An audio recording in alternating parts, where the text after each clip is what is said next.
শেখ মুজিবুর রহমানকে স্বাধীনতা পুরস্কার কে দিয়েছিল জানেন কি? উত্তরটি হলো বেগম খালেদা জিয়া। ভুল শুনেননি।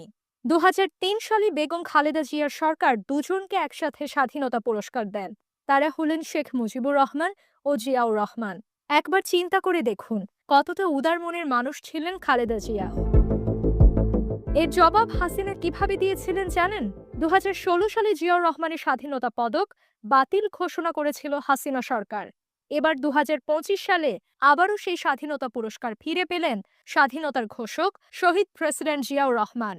অনেকে দাবি করেন হাসিনা খালেদা জিয়া একই মুদ্রার এপিঠ আর ওপিঠ। এ কথা যে কত বড় ভুল আর নির্বুদ্ধিতা সেটা এর উদাহরণ থেকেই বোঝা যায়। আবার অনেকেই বলেন বাংলাদেশের রাজনৈতিক দলগুলোর বৈরী মনোভাবের কারণে নিজেদের মধ্যে সম্পর্ক নষ্ট করেছে। কিন্তু সকলের জানা উচিত বেগম খালেদা জিয়া যতটা উদারতা নিয়ে রাজনীতি করেন, শেখ হাসিনা